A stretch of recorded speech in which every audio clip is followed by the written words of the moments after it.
नमस्कार दोस्तों, स्वागत है आपका हमारे चैनल फैक्ट चेक पर। भारत में कोई महामारी या कोई बड़ी आपदा आती है, सिख समुदाय हमेशा मदद के लिए आगे खड़े मिलते हैं। लेकिन आपको पता है कि वो ऐसा क्यों करते हैं? अगर नहीं पता तो हमारा वीडियो लास्ट तक जरूर देखिएगा, क्योंकि हमने सिख धर्म से जुड़ी ऐसी बहुत सी बातें बताई हैं जिन्हें जानकर आपको सिखों के ऊपर बहुत ही प्राउड महसूस होगा। दोस्तों, सिख धर्म की शुरुआत आज से करीब 500 साल पहले पाकिस्तान के पंजाब वाले हिस्से में हुई थी। पंजाब की ये जमीन इतिहास की नजर से बहुत ही महत्वपूर्ण मानी जाती है, क्योंकि यहाँ पर भारत की सबसे पुरानी सभ्यता घाटी सभ्यता रहा करती थी। जगह पर हिंदू, मुस्लिम, सिख, ईसाई सभी धर्मों ने अपनी अलग अलग छाप छोड़ी है, जिसके चलते हमेशा पंजाब का नेचर काफी विविध रहा है और इसका असर आज भी सिखों के ऊपर देखने को मिलता है। आज की अगर बात करें तो सिखों की संख्या कम से कम 30 मिलियन है, जिसमें से लगभग 83% सिख भारत में ही रहते हैं। भारत के राज्य पंजाब में सिखों की संख्या लगभग 60% है, जबकि भारत की जनसंख्या में सिखों का योगदान सिर्फ 1.72% है। इसके अलावा सिख दुनिया के और भी कई देशों में फैले हुए हैं, जिसमें यूनाइटेड किंगडम, कनाडा,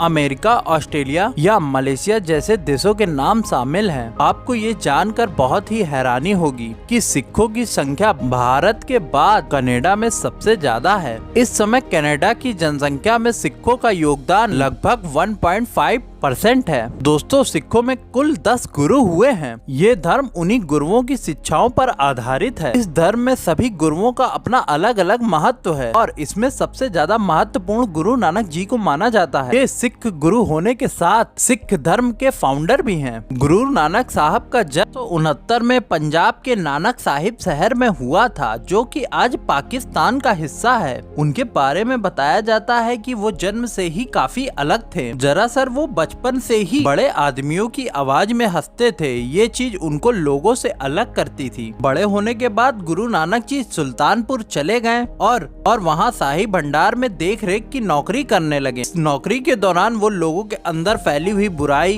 भ्रष्टाचार, जातिवाद को देखकर काफी दुखी होते थे। एक दिन वे सुल्तानपुर की एक नदी में नहा रहे थे, तभी उनके साथ एक चमत्कारी घटना हुई। वो नहाते नहाते अचानक ही भगवान के पास पहुंच गए। भगवान से बात करके वो 3 दिन बाद लौटे। लौटने के बाद वो लोगों को इस घटना के बारे में बताने लगे। उन्होंने कहा, दुनिया में कोई भी व्यक्ति हिंदू, मुस्लिम, ईसाई नहीं है। ये बात उन्होंने इसलिए कही थी कि वो दुनिया में हर किसी को एक साथ देखना चाहते थे। गुरु नानक के बाद 9 गुरु और आए, जिन्होंने लोगों को एक भगवान और सभी लोग एक समान होने की सीख दी।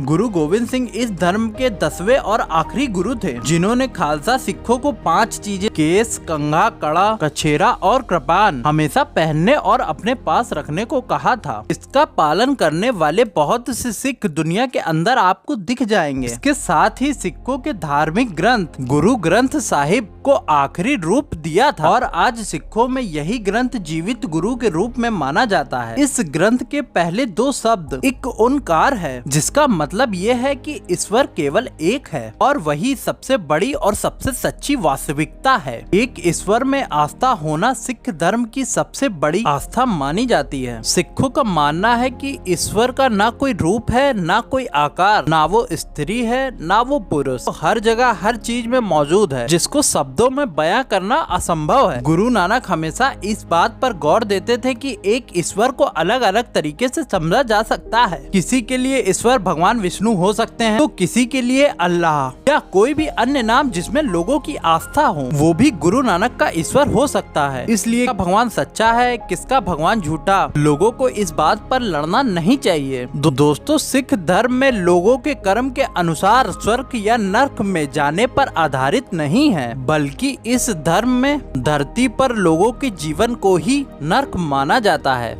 क्योंकि इनके अनुसार मरने के बाद ही लोग अपने कर्म के हिसाब बार बार जन्म लेते हैं। ये एक जाल की तरह है जिसमें हर इंसान मुक्त होना चाहता है। इसलिए सिख धर्म में हर व्यक्ति अपनी आस्था के अनुसार इस चक्र मुक्त होना है, और ऐसा तभी संभव है जब इंसान अपने अहंकार से खुद को अलग कर लेगा। दोस्तों, सिखों में इसे मुक्ति प्राप्त का रास्ता कहते हैं, जो कि हिंदू धर्म में मोक्ष प्राप्ति के अनुसार है।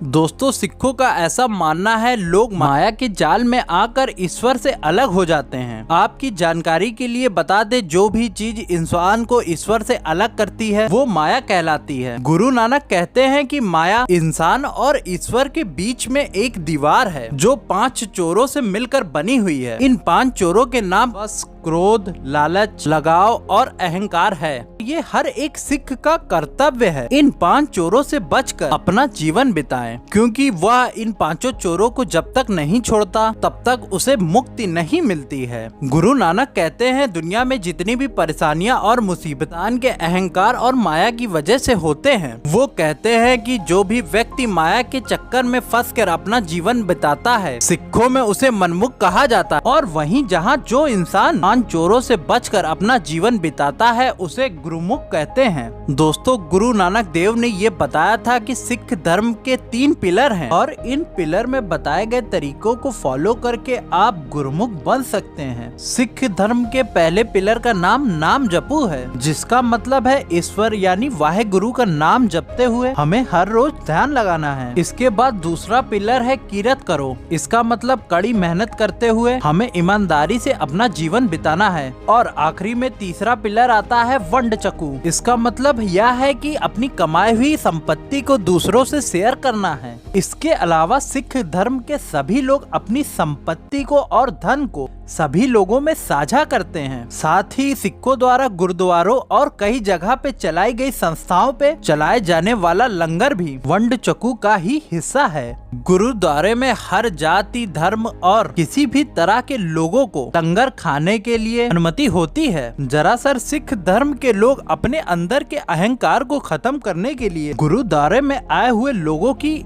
सेवा करते हैं। अलावा गुरुद्वारे में गुरुद्वारे की सफाई करना, खाना बनाना, बर्तन धोना, अन्य किसी भी तरह की सहायता करना शामिल होता है। और यही छोटी छोटी चीजें सिख धर्म को और दूसरे धर्मों से अलग बनाती है। अब आखिर में बात करते हैं सिखों की सबसे मशहूर कम्युनिटी खालसा कम्युनिटी के बारे में, क्योंकि जिस सिख धर्म को आज हम देखते हैं उसको ये आकार देने का श्रेय इसी कम्युनिटी को जाता है। ये बात 1699 की है, जब सिखों के ऊपर मुगलों द्वारा खत्म होने का खतरा मंडरा रहा था। उस मुश्किल समय में गुरु गोविंद सिंह जी ने अपने फॉलोअर्स से धर्म के खातिर अपनी जान की कुर्बानी मांगी। कुर्बानी की बात सुनकर वहाँ खड़े सभी लोग हैरान रह गए और वहाँ पे सिर्फ 5 लोग ऐसे निकले जो गुरु के कहने पर अपनी बलि देने के लिए तैयार हो गए। गुरु गोविंद सिंह जी ने उन 5 लोगों को केसरी रंग के कपड़े पहनाए और सभी लोगों के सामने उन्हें पंच प्यारे का नाम दिया। इसके बाद गुरु गोविंद सिंह जी ने उन्हें एक प्याले में मीठा पानी दिया जिसको अमृत कहा जाता है। इन 5 लोगों ने अलग अलग जात के होते हुए भी एक ही प्याले से इस पानी को पी लिया। पानी पीते ही ये लोग